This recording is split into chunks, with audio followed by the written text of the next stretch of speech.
Fazendo uma inserção rapidinha aqui no meio do programa, antes de começar, gente, só um alerta de temas sensíveis.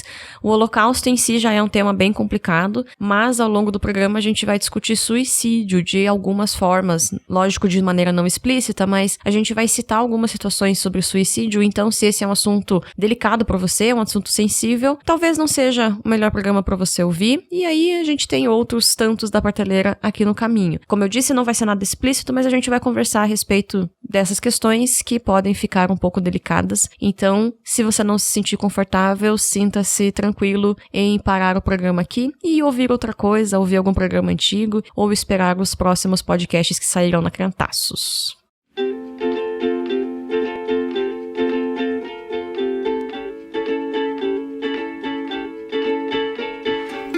Olá pessoas, sejam bem-vindos a mais um da Prateleira. Eu sou Tamires Palma e hoje nós estamos com o Edu Molina para conversar sobre Maus, que é um quadrinho de Art Spiegelman. Não sei falar o sobrenome do rapaz, talvez o Edu saiba e a gente já descobre juntos. Mas antes de falar sobre a obra em si, eu vou deixar o Edu se apresentar para quem ainda não o conhece. Fala pessoal, prazer estar com vocês aqui. Vamos falar sobre Maus. Maus é... acho que talvez ali a minha história preferida. É um livro, uma HQ, né, que acho que todo mundo deveria ler na vida ao menos uma vez. E eu acho que é Art Spiegelman, realmente o nome dele, eu acho. Faz sentido ser assim, né? É meio esquisito, mas faz sentido com o meu parco conhecimento de inglês ser assim que pronuncia o nome dele. Gente, então o Edu já participou aqui de vários podcrentes, mas está inaugurando aqui no Da Prateleira. A gente queria ter tentado gravar no mês passado, não rolou, e aí estamos aqui esse mês. Eu li pela primeira vez, antes de fazer já a sinopse e tudo mais, eu li pela primeira vez no Livraços, que é o nosso clube de leitura da Crentaços. Então foi uma leitura coletiva, com muitos insights quando a gente fez a nossa conversa juntos, e realmente é uma leitura transformadora, assim, profunda, como toda leitura que é sobre os sobreviventes do Holocausto. Se você nunca leu nada de algum sobrevivente do Holocausto, também já fica a nossa indicação como 2 professores de história. Leia esses relatos, eles são importantíssimos. Mas a gente tem um relato num formato tanto quanto diferente, né? É uma história em quadrinhos. Então a gente tem... essa história ela foi publicada em partes e, pelo que eu entendi, ela foi primeiro em tiras mais curtas e aí o Art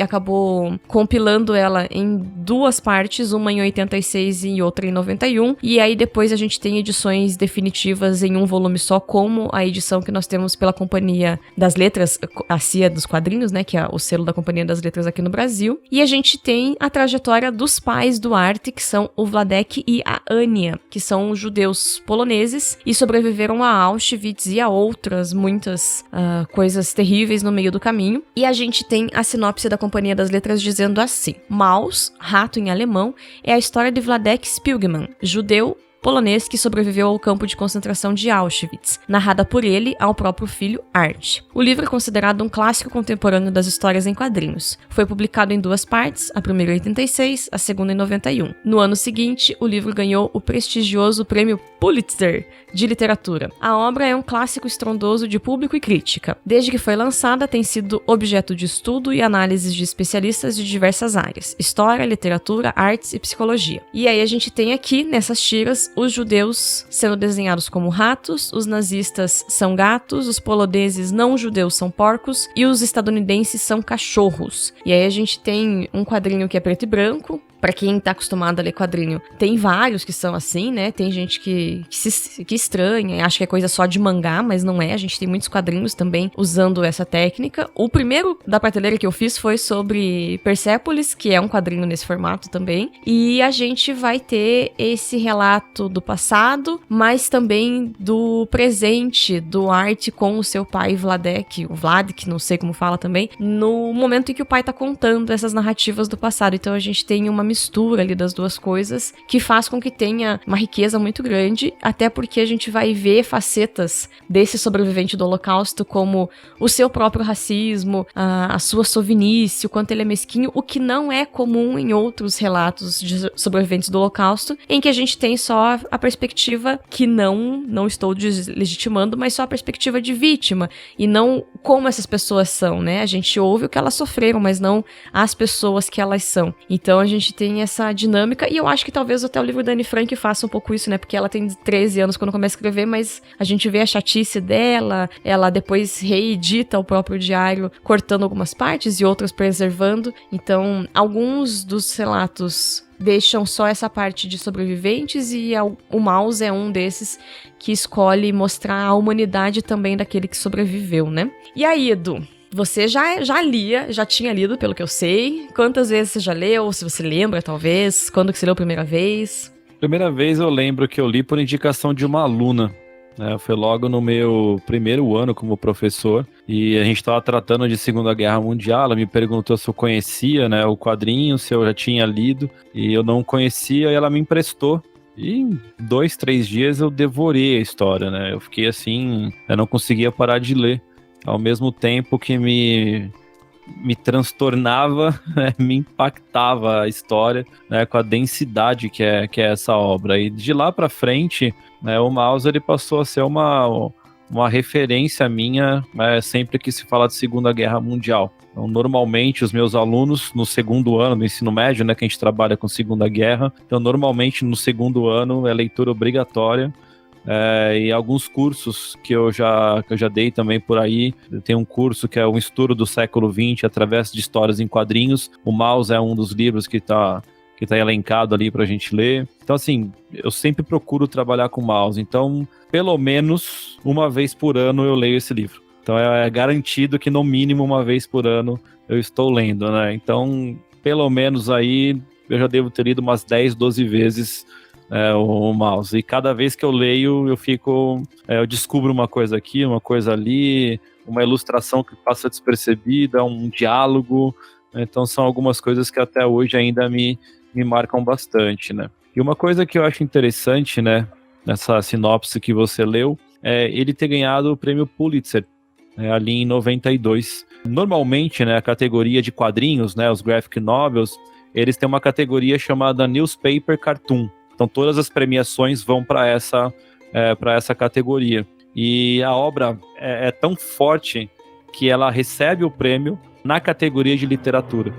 Existe uma discussão enorme, né, se quadrinho é literatura, é subgênero de literatura. É uma briga aí que eu não vou comprar, né? Sim, se é uma arte à parte ou se é uma das vertentes na literatura, né? Exatamente, né? Aí seria legal botar uma pessoa da literatura junto para ficar fechando o pau aqui, né? Então, chama muita atenção isso, né? O Mouse ter vencido esse prêmio numa categoria de literatura que, teoricamente, seria mais importante, do que uma literatura de quadrinhos, né? Então é um livro que realmente, por tudo que ele é feito, por tudo que ele é constituído, tem um impacto muito grande. Assim, né? Claro que hoje eu acho que há fazendo um parênteses aleatório, né? A gente tem um cenário hoje muito mais favorável e muito mais aberto ao reconhecimento do quadrinho, né? Eu acho que teve um boom, assim, muito significativo nos últimos anos, pelo menos na última década, o que não é o caso de 1992, né?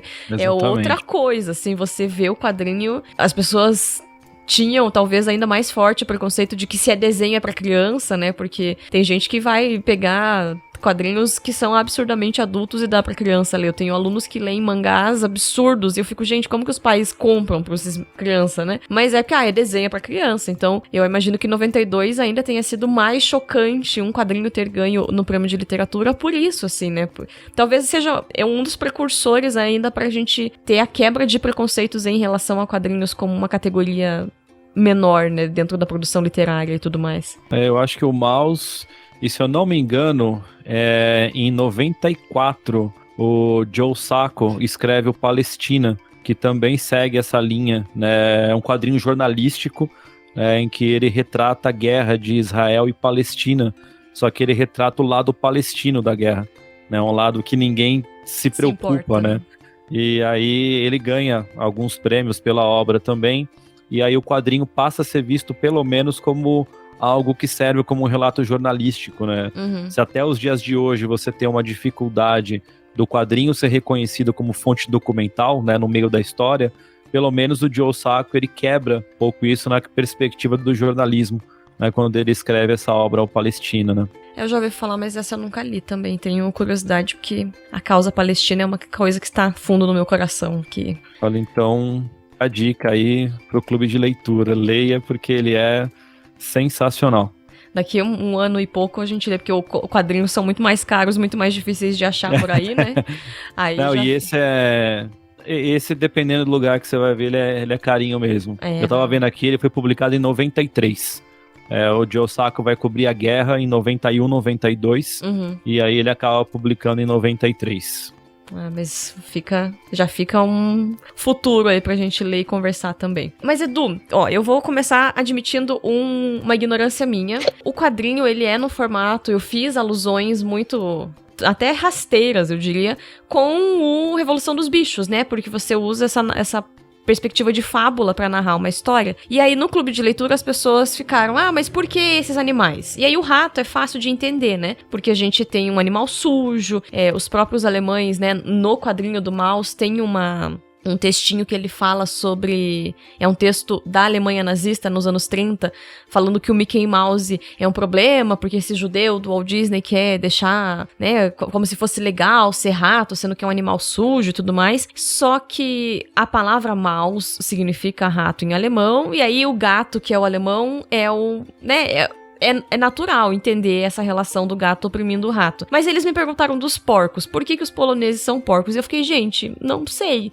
Falei, eu associo o fato de que mesmo judeus alemães viam os poloneses como um povo, né, inferior. Os eslavos eram muito perseguidos, os poloneses eram muito perseguidos, mas eu não consegui explicar de maneira a contento essas alusões que ele faz, essa metáfora que ele faz com os animais. Então eu imagino que você já tenha lido a respeito.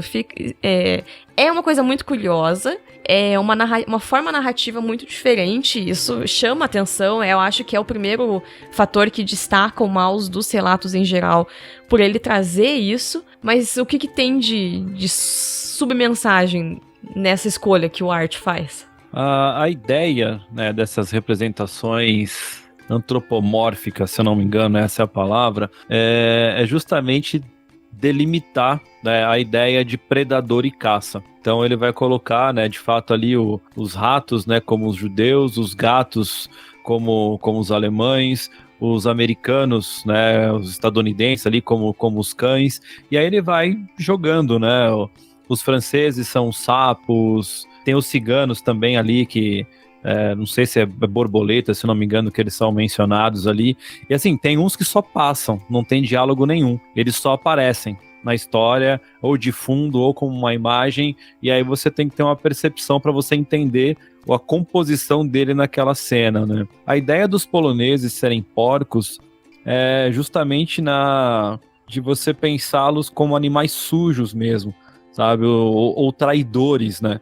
Então, os poloneses, né, tinham muitos judeus que eram poloneses, né, a Polônia era um reduto, né, de judeus, né, tinham muitos judeus que viviam ali. Então, os porcos, essa ideia de animais imundos que estão abrigando outros animais imundos também. Tanto que a Polônia, né, vai ser o primeiro país ali, né, o Hitler anexa a Áustria em 38 e invade a Polônia em 39, né, o primeiro país que ele vai tomar vai ser a Polônia. Então a ideia era justamente você começar, né, a caça justamente por esses traidores, né, que abrigavam, né, nas suas casas, nos esconderijos, né, que abrigavam ali esses judeus, que muitos deles fugiram da Alemanha para a Polônia. Então, no livro, tem algumas cenas, né, que são interessantes desses porcos, né, desses poloneses, que estão escondendo judeus nas suas casas, e aí depois que passa a patrulha ali dos alemães, eles mandam os judeus embora ali com medo. A ideia dos porcos passa por isso, né, de você considerá-los de fato animais imundos e traidores, né, porque abrigavam os judeus ali nas suas casas, no seu país. A questão do Hitler ter invadido a Polônia logo de cara, além de uma questão estratégica, tinha um pouco a ver com isso, né, de tentar aniquilar um país, né, que recebia uma quantidade muito grande de judeus, né? Então a escolha dos estereótipos é justamente essa, a ideia de predador e caça, e aí cada um vai ter uma classificação diferente, uma ideia diferente daquilo que ele entende, né, dessa assimilação, né, da questão, né, dos ciganos, né, como borboletas, né, nessa ideia de não terem moradia fixa, estão sempre indo de um lado para o outro, Os russos, se eu não me engano, são ursos, Aí tem toda uma ideia, né? Vários lugares que a gente vê, né? A alusão ali O imaginário mesmo, né? O russo se constrói na ideia do urso e tudo mais. Exatamente, né? Então mantém essa ideia e aí ele vai construindo, né? Toda essa fábula, né? A partir desses estereótipos criados, né? Mas até essa questão da Polônia, né? Muitas pessoas não sabem, mas a Polônia foi o país que mais perdeu civis, assim, né? Tirando, claro, a União Soviética perdeu muitos soldados, foi o país que mais sacrificou gente para vencer a Segunda Guerra Mundial, mas a Polônia perde muitos civis na proporção de população que tem no país, porque tem esse combo de serem judeus e de serem eslavos, que pro Hitler era um povo menor e tudo mais, então a perseguição é muito intensa, e os maiores campos de concentração e extermínio são em território polonês, né? A gente tem Auschwitz, Treblinka, aí Birkenau, que era a outra parte de Auschwitz, são todas ali no país da Polônia, porque é mais fácil eliminar aqui onde tem o maior número de judeus do que construir dentro do território alemão e ter que transportar esses judeus para lá, né? Então a gente tem também os símbolos principais da destruição que o Holocausto representa estão na Polônia hoje, né? E é interessante isso que você falou dos campos de concentração, porque eu já li, né, alguns artigos, já foi retratado em séries, livros, que os alemães que estavam na Alemanha, eles desconheciam, né, os campos de concentração. Às vezes tinha um campo de concentração a poucos quilômetros de uma vila na Alemanha e ninguém sabia, né, que existia um campo de concentração ali, porque o foco era fora.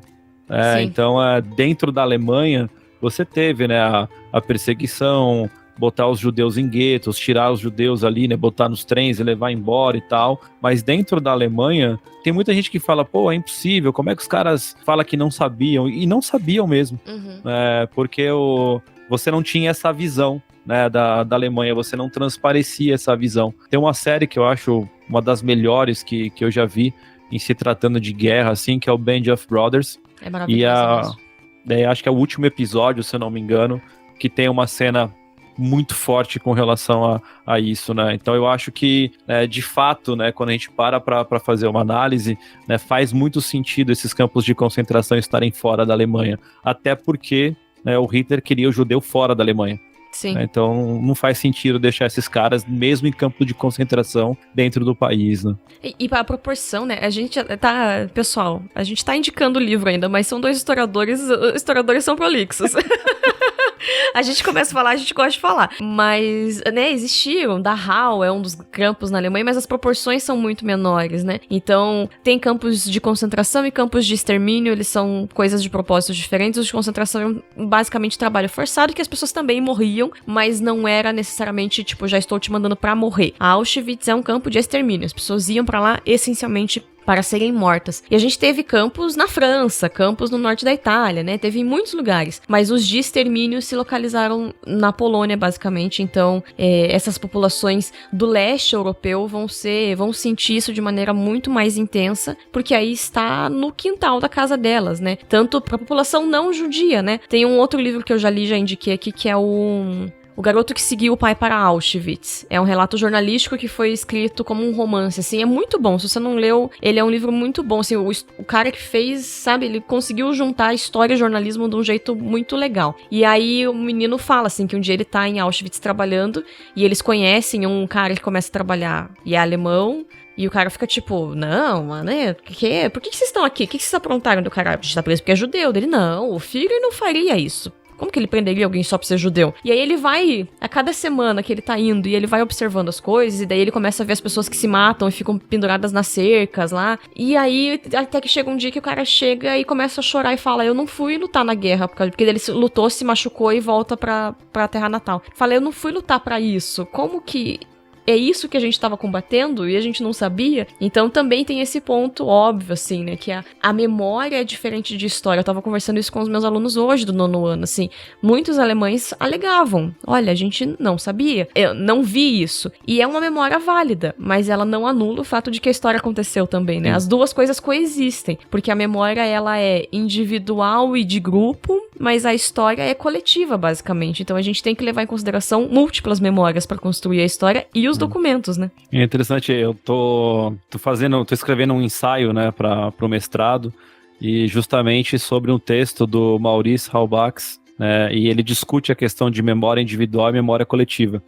Então, o ensaio que eu estou escrevendo é sobre isso, um pouco em cima daquela personagem dos Eternos, não sei se a pronúncia é Tina, Tena, né, que é a da Angelina Jolie. Uhum.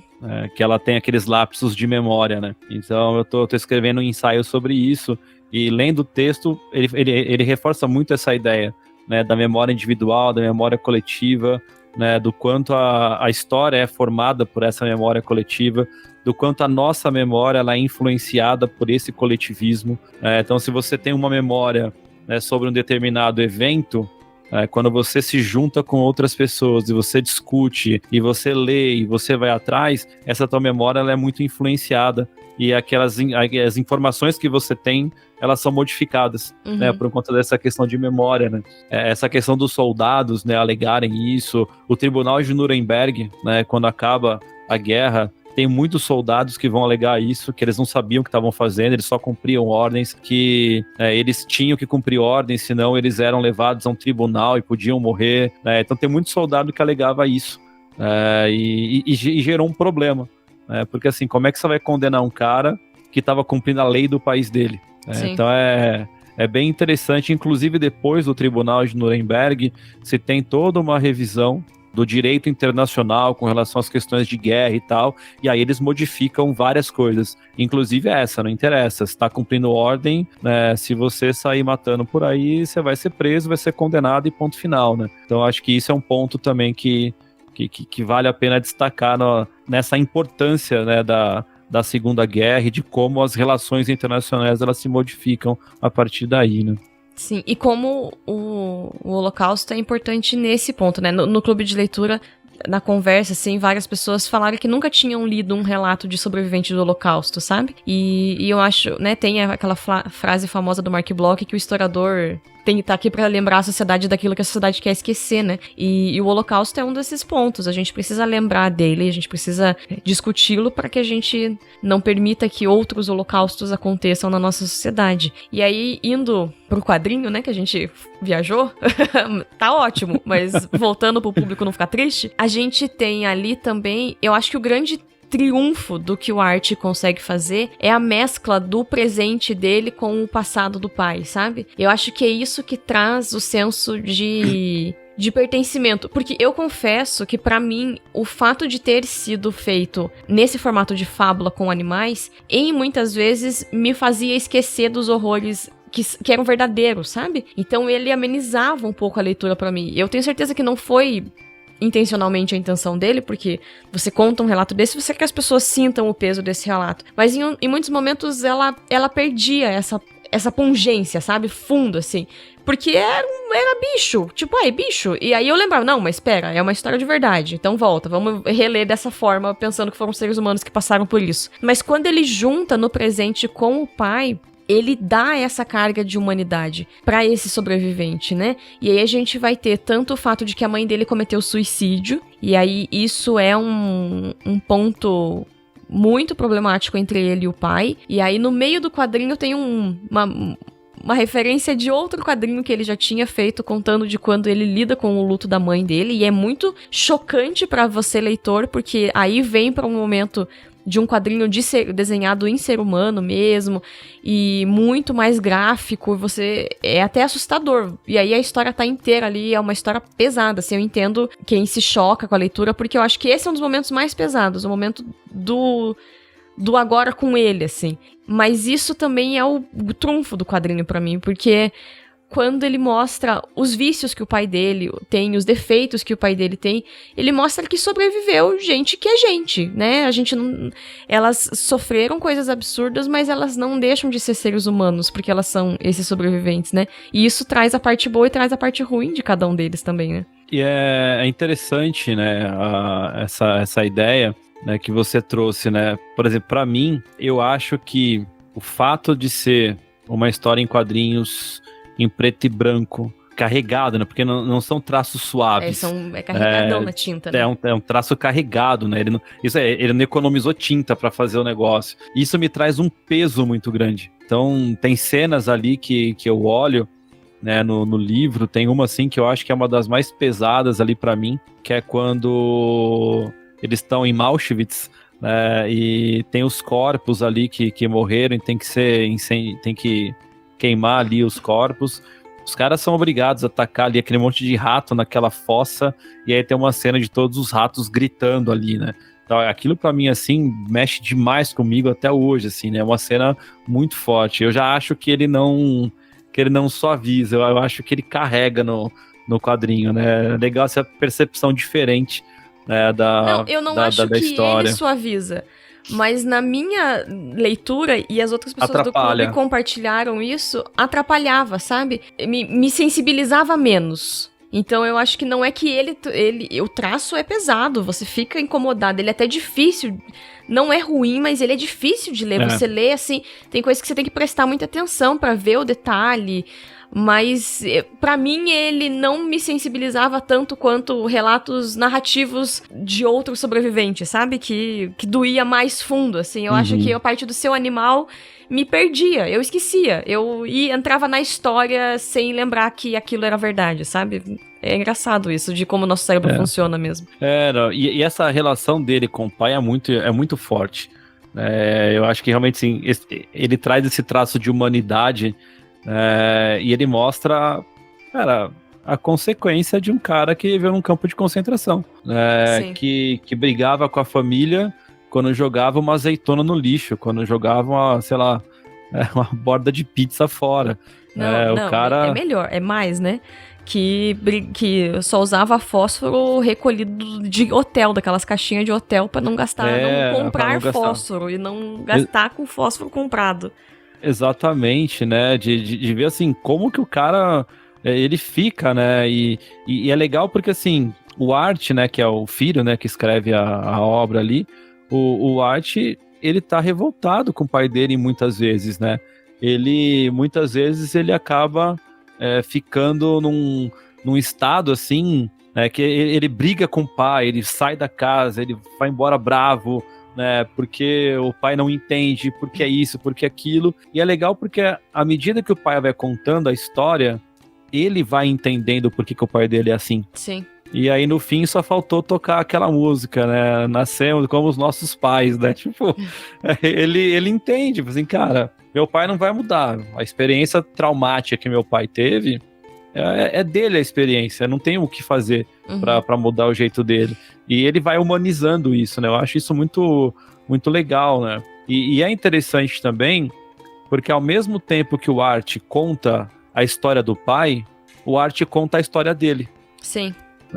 Então o livro é uma biografia do pai, mas também é uma autobiografia. É legal porque ele tá sempre com um gravadorzinho junto, né, para gravar as entrevistas com o pai, e aí puxando pro lado do historiador, né, ele tá fazendo o papel dele ali, né, um trabalho de recolher um depoimento, a história oral, para depois transcrever e tal. Então é bem interessante, né, quando a gente para pegar esses mínimos detalhes na história, né, de como a relação dele e do pai, ela vai se transformando, né, ao longo da história. Do processo dele ouvir o pai, né?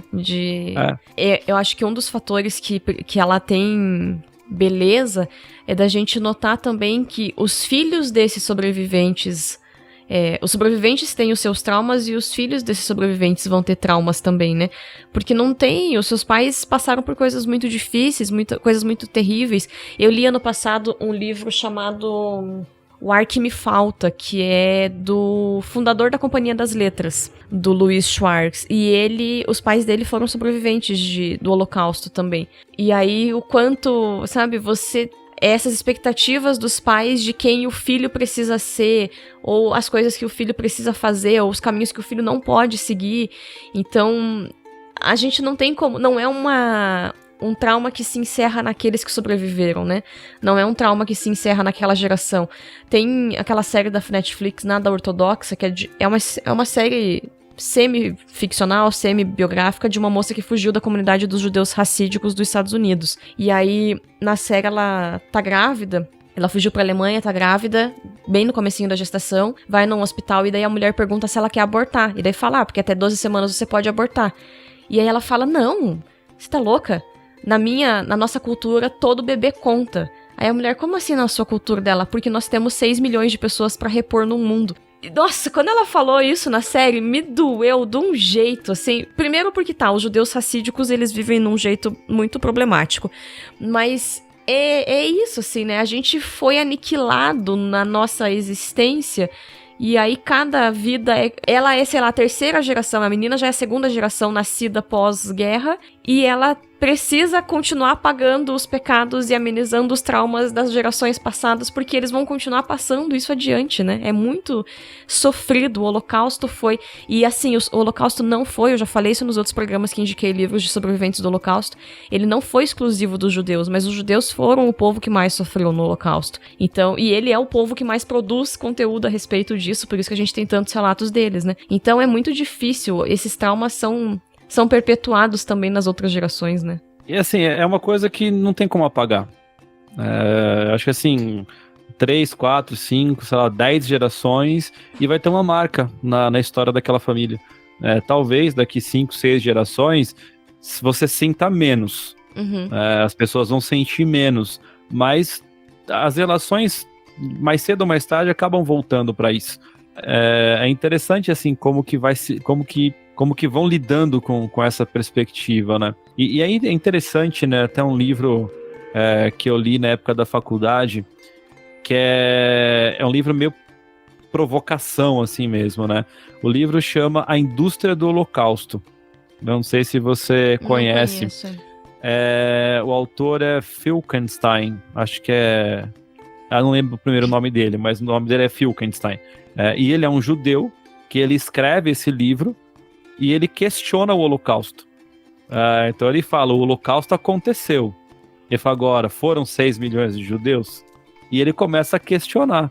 E ele vai questionando, ele faz um levantamento histórico, ele fala, olha, na década de 50, quase ninguém falou sobre o Holocausto.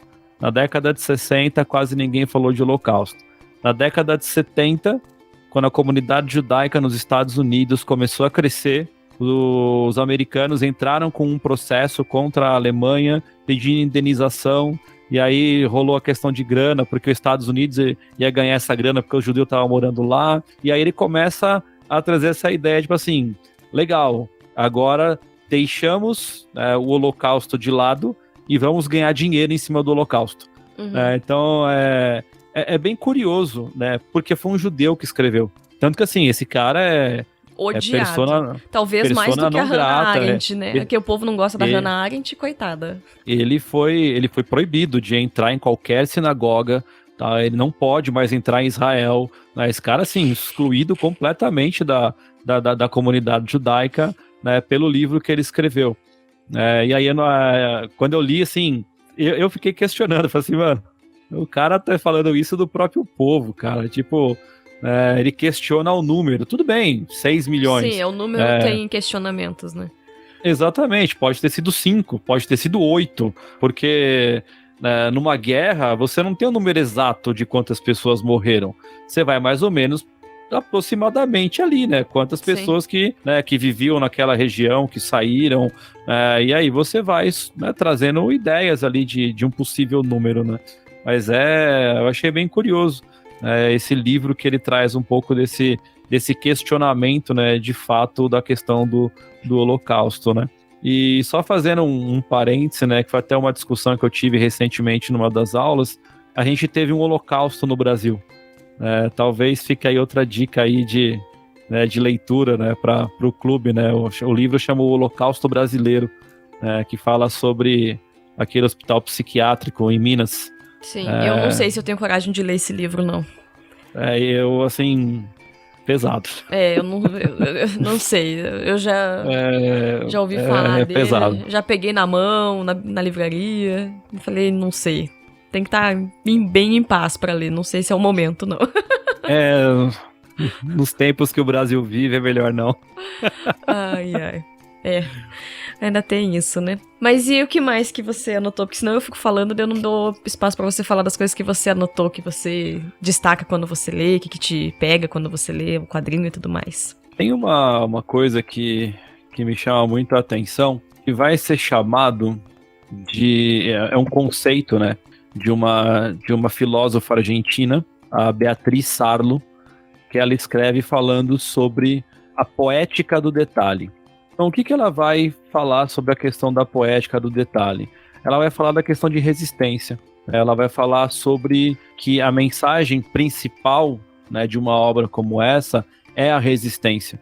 Então, ela vai falar, né, que o livro ele mostra não a grande resistência, tá? Não aquela resistência que você faz, como teve, né, em alguns locais ali, em alguns guetos, né, acho que o gueto de Varsóvia, né, que teve um dos principais levantes ali contra os alemães, né, você teve alguns embates muito fortes ali entre judeus e alemães tentando nessa questão de resistência, mas a Beatriz Sarlo, ela traz esse conceito, né, de poética do detalhe, e ela vai falar o seguinte, que olha, dentro de um regime totalitário, e aí é uma coisa interessante, os homens, de uma forma geral, eles perdem a sua identidade e eles se tornam uma única massa, né, que é guiada por alguém. Então vai ser guiada, né, pelo Hitler, né, lá na Alemanha, pelo Mussolini na Itália, pelo Vargas aqui no Brasil, né? Então um regime totalitário ele vai acabar meio que alienando a população, as pessoas perdem as suas próprias convicções e reproduzem aquilo que passam para eles. A resistência ela não vai ser combatida de frente, ela é combatida nos detalhes do dia a dia. Então ela fala o seguinte, que a poética do detalhe, ela valoriza os pormenores, eu estou abrindo aspas aqui para ler o que ela escreve.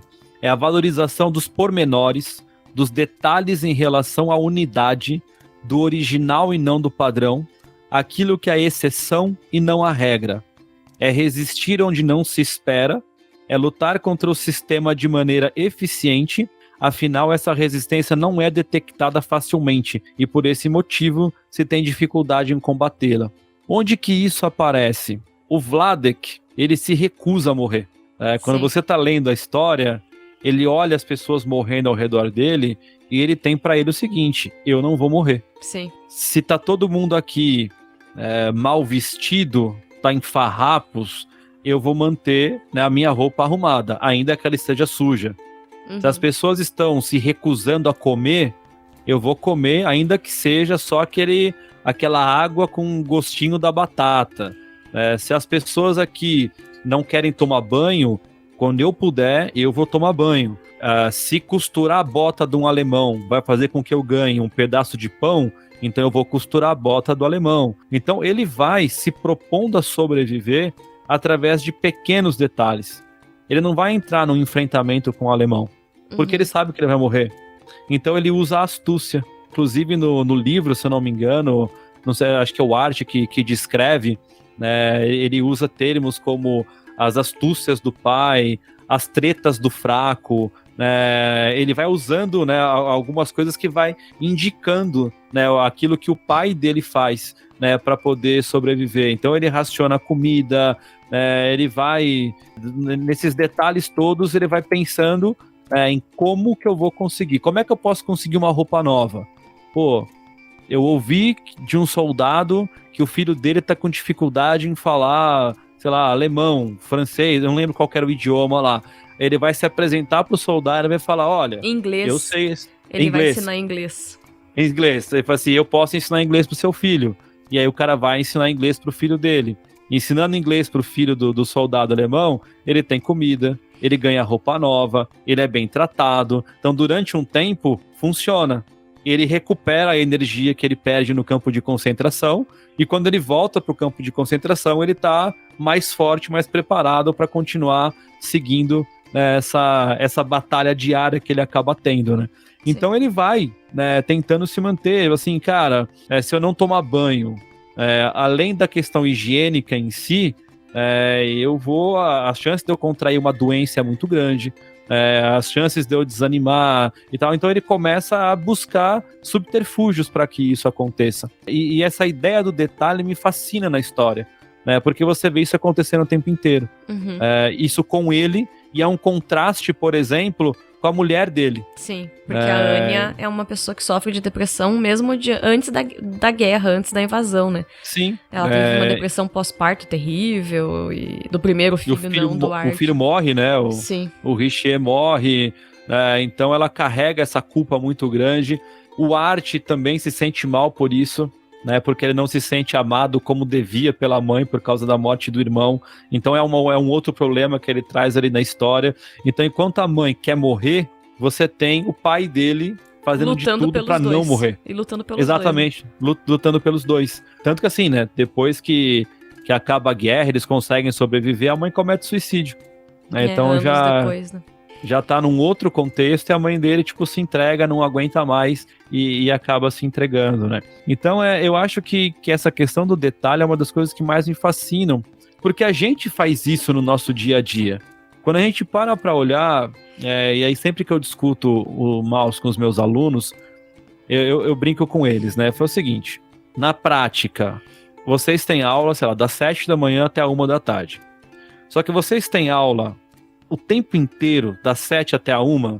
Ah, não tem. Por quê? Porque ninguém aguenta. Você tem um intervalo de 20 minutos, meia hora, para você parar, comer, dar uma respirada, certo? Ah, certo. Aí, vocês demoram para voltar para a sala de aula. Então, você demora lá 5, 10 minutos para voltar para a sala de aula. Então, uma aula de 50 minutos já caiu para 40. Aí, você pede para ir no banheiro. Se você pede para ir no banheiro toda a aula, você leve 5 minutos... Você vai ter matado 35 minutos de uma aula durante o dia indo no banheiro toda a aula. Mais os 10 que você perdeu no intervalo, já são 45. Você matou uma aula e fala só aí. Mas como é que você segura a onda na escola? É desse jeito. Falei, como é que o professor faz? O professor demora para fazer a chamada, ele demora para sair de uma sala e ir para outra. Ele fala, por quê? Porque ele também tá cansado. Porque a rotina dele também é puxada. Ele fala, isso é o quê? Isso é a poética do detalhe. É você encontrar pequenos meios de resistência no seu cotidiano para você aguentar o tranco que você vive. Né? Você faz isso no trabalho, você faz isso em casa com a família, você está o tempo inteiro fazendo isso.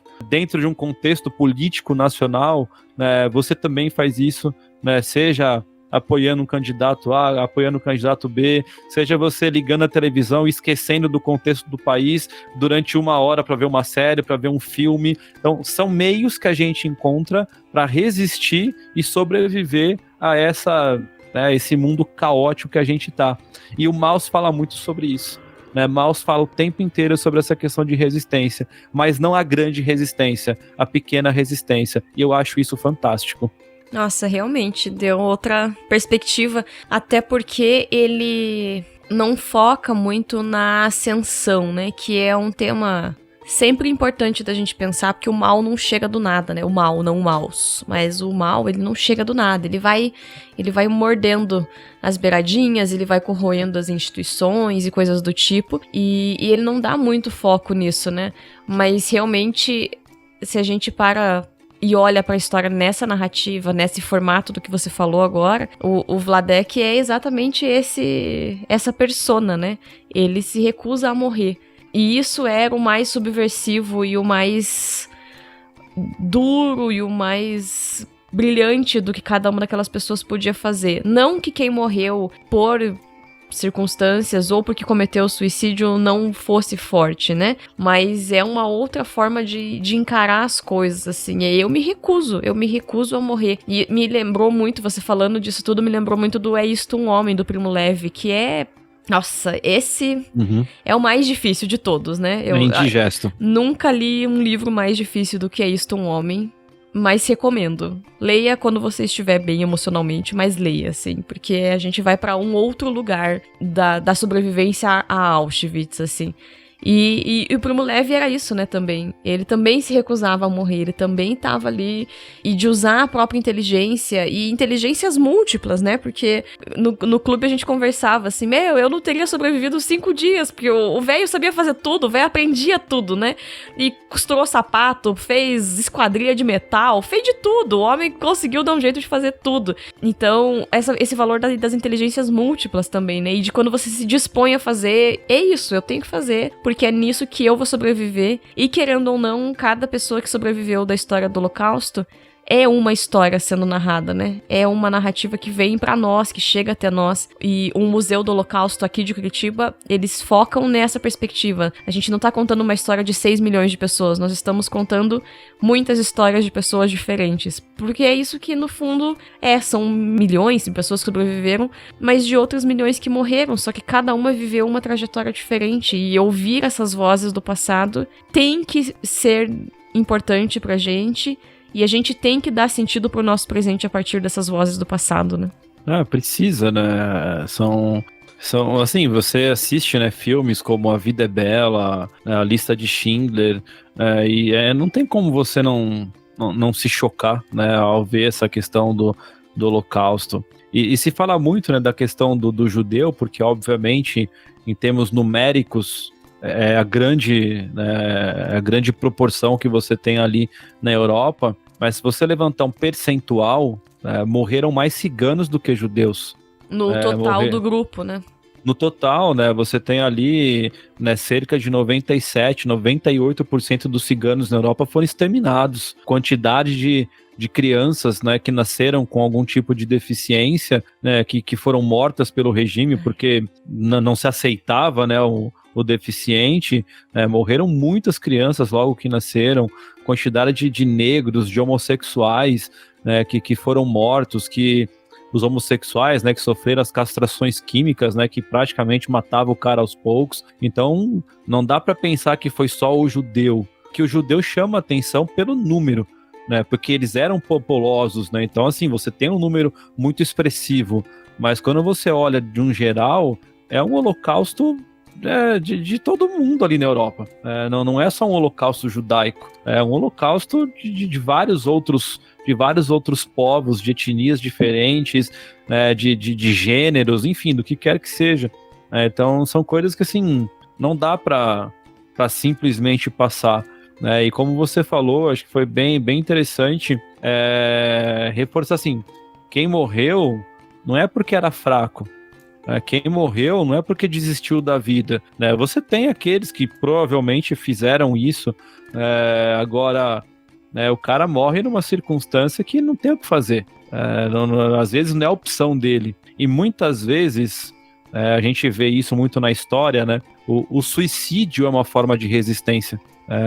Os escravos, por exemplo, aqui no Brasil, muitas vezes cometiam suicídios coletivos porque ele sabia que ele ia prejudicar, né, ele ia primeiro parar com o sofrimento dele, e segundo, ele sabia que se o senhor dele não tivesse a mão de obra escrava, ele ia perder dinheiro, ele ia perder a safra, ele ia perder o que quer que seja. Então eles encontravam um meio.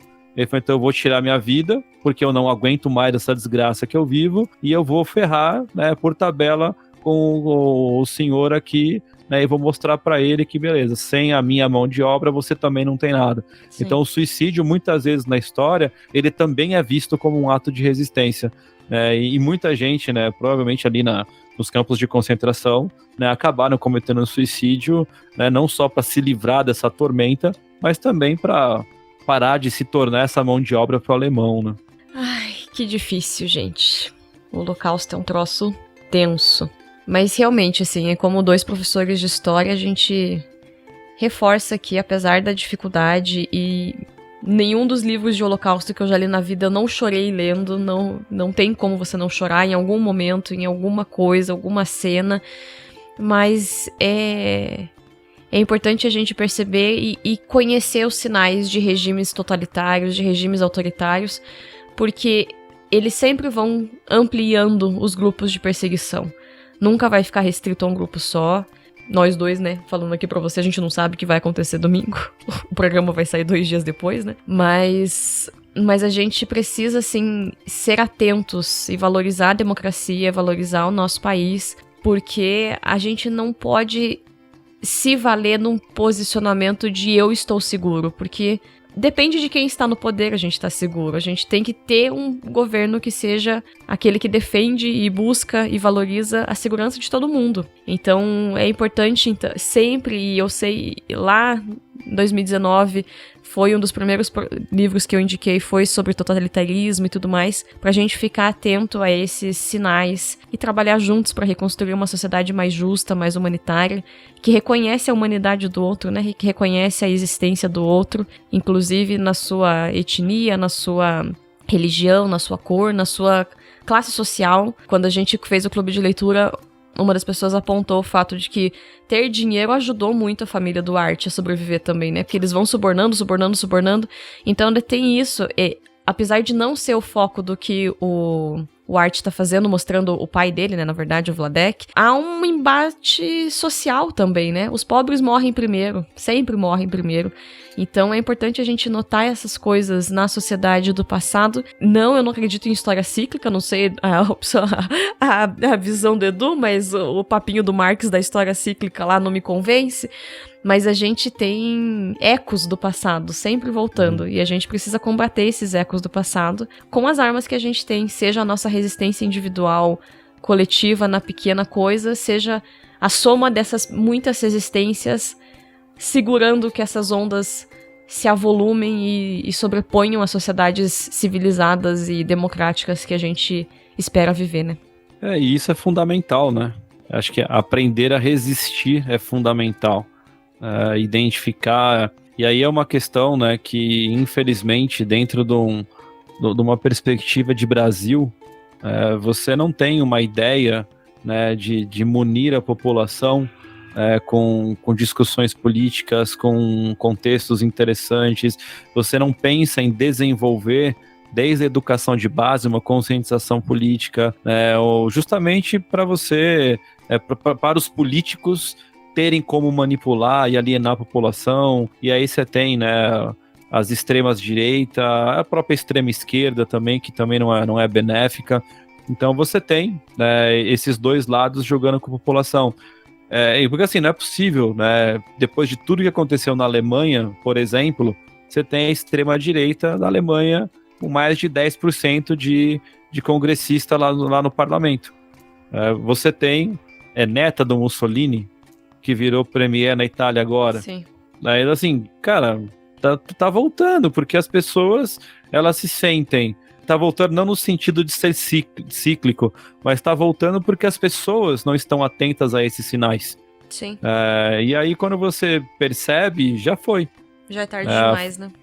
Já é tarde demais. Quando você olha, né, no contexto ali do próprio Maus, né, que ele vai contando a ascensão do regime totalitário. Quando o Hitler se torna chanceler da Alemanha em 1933, ele é aclamado pela multidão.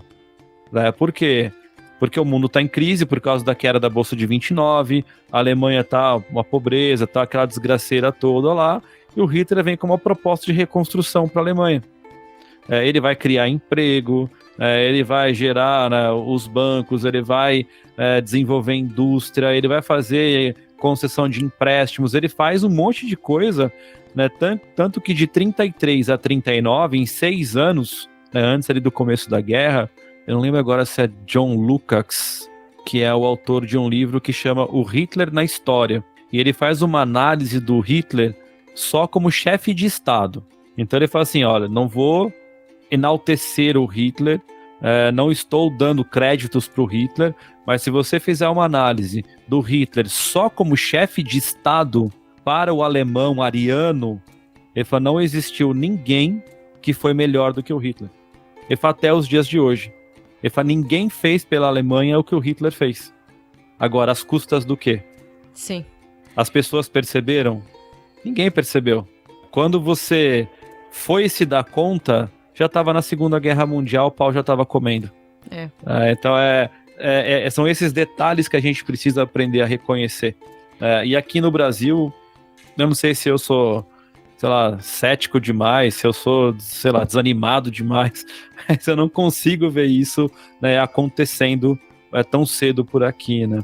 Sim, do Brasil a gente tenta ter esperança, né? Porque estamos aí todo dia trabalhando para isso. Mas, conectando com o que você falou dele como chefe de Estado e tudo, é um dos assuntos que volta e meia entra, né, na sala de aula, mas professor, ele fez tanta coisa boa, professora.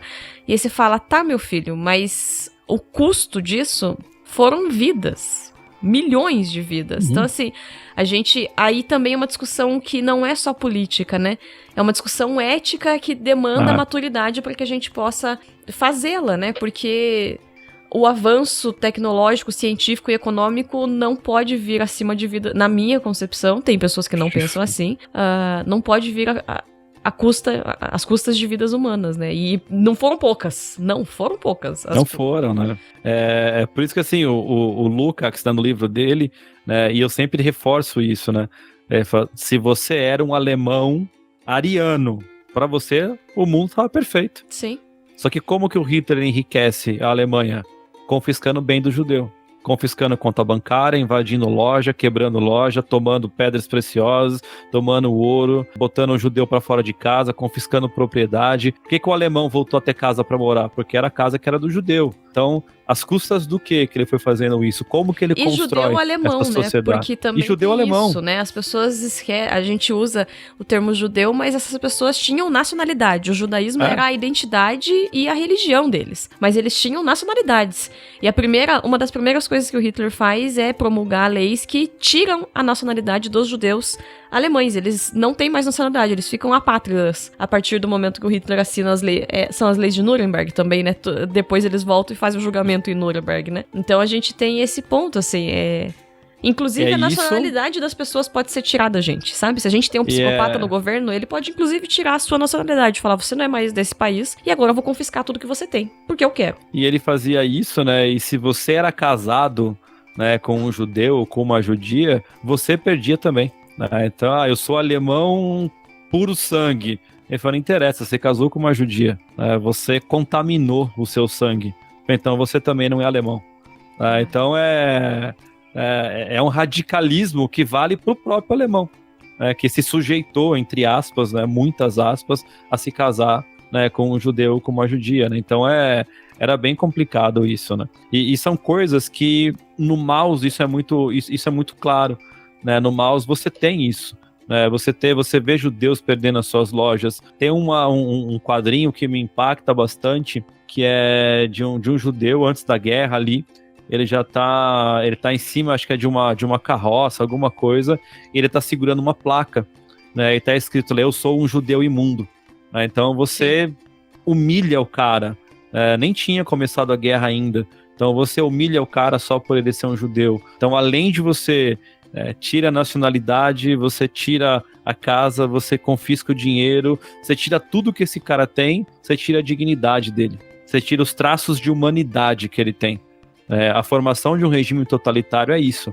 Né? Se você não está a favor do regime, eles vão fazer de tudo para tirar a sua humanidade, né? Para tirar a sua dignidade, para que você não se reconheça, né, como ser humano. Porque se você não se reconhecer como ser humano, é muito mais fácil, inclusive, para eles te matarem. Então é uma relação animalesca. Perversa.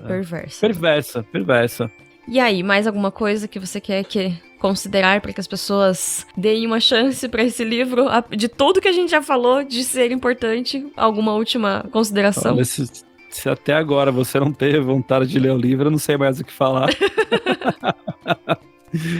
Mas eu acho que assim, né, para fechar, né, Maus é esse livro, né, que conta essa história, na minha visão, assim, claro, tem as particularidades do pai, do Art e tal, mas ele conta uma história que é para impactar, e eu acredito que ela vem para impactar e para transformar, porque eu acho que não é possível alguém ler uma história como essa e sair no final dela totalmente, sabe, tipo, beleza, não mudou minha vida ler isso aqui.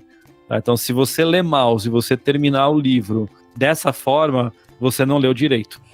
Você tem que reler, porque ficou faltando alguma coisa ali. Então eu acho que assim, Maus é uma história que nos ensina muito, principalmente a ideia de não permitirmos que isso volte nos dias de hoje. A gente tem que estar atento o tempo inteiro e a gente tem que se valer, né, dessa nossa humanidade, dessa nossa dignidade, né, e dessa nossa força, né, de resistência. Né? Então eu acho que Maus ele passa por tudo isso, né? E é sempre a minha forma de enxergar Maus, como uma história não de um sobrevivente, né, mas como uma história de resistência. E aí, assim, não tem como não lembrar do Chris. Quando você falou da primeira, quando você leu o texto da mulher, eu tava chorando aqui, lembrando dele. Não tem como não lembrar do Chris. Nos vários bate-papos que a gente tinha, né, sobre Star Wars, ele sempre falava, né? Star a Wars palavra dele, né? é uma história de resistência. Sim. Ele nos ensina a resistência, né? E eu acho que Maus também é isso. Acho que Maus nos ensina, né, a sermos resistência, né, nos mínimos detalhes, a estarmos atentos aos mínimos detalhes e aprendermos a resistir nos mínimos detalhes, né? Ai. Seu Fiore.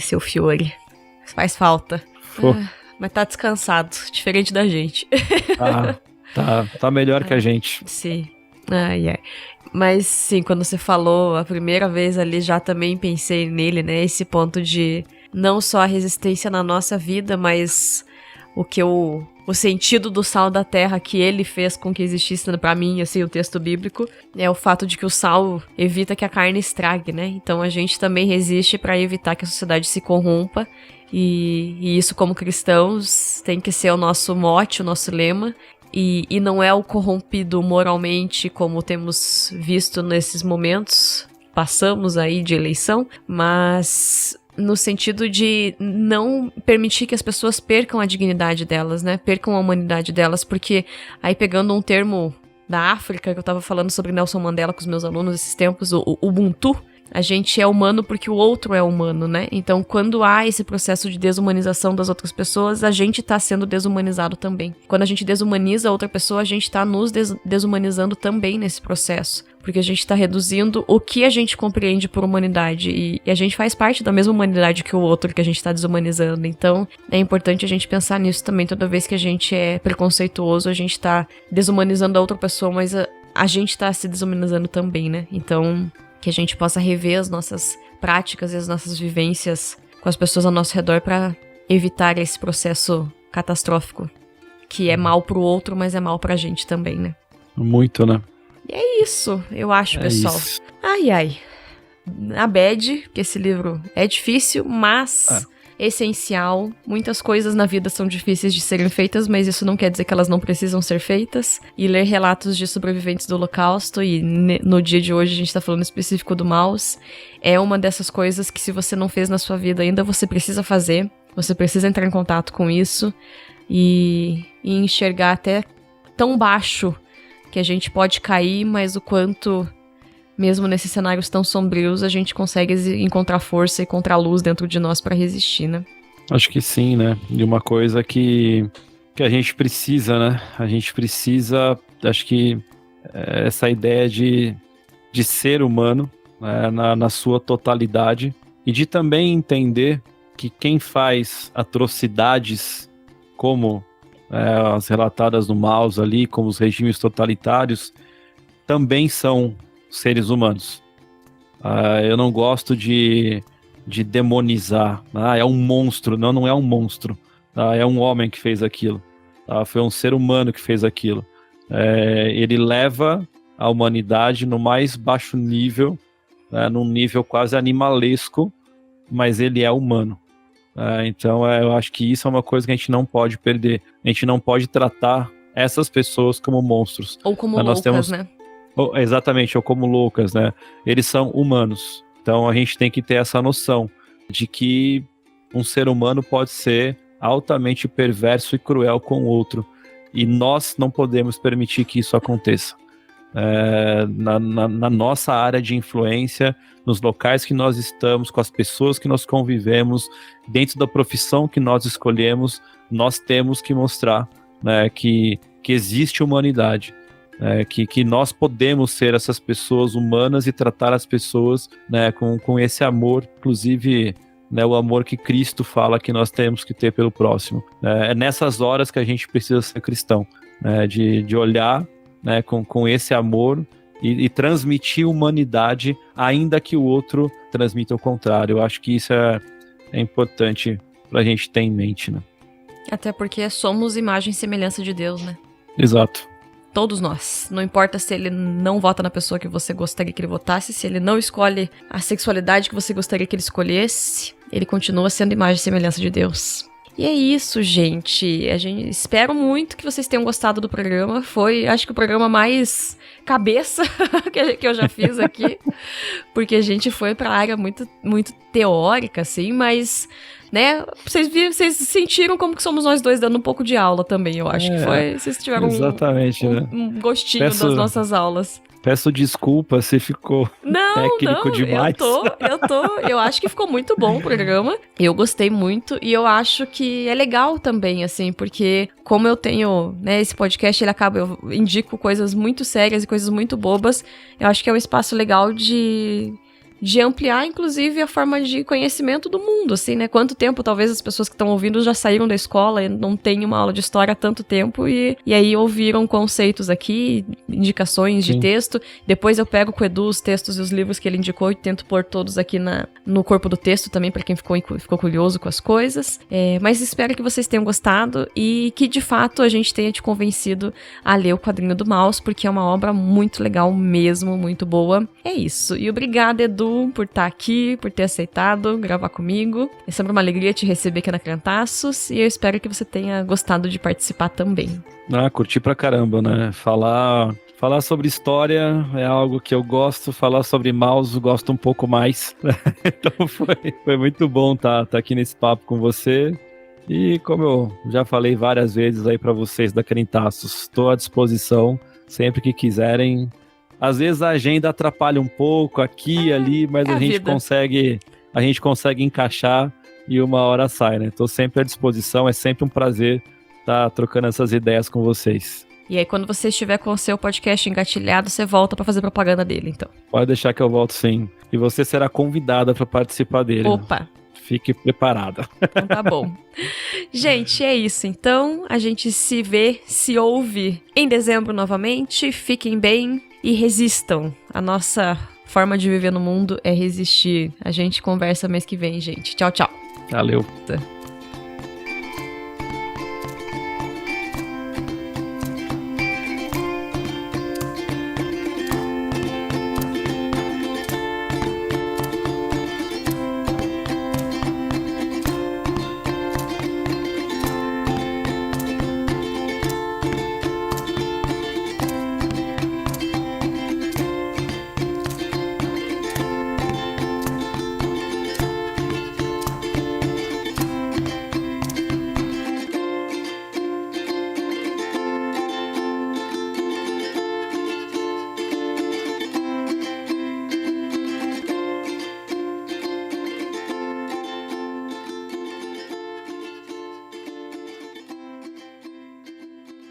Mamãe!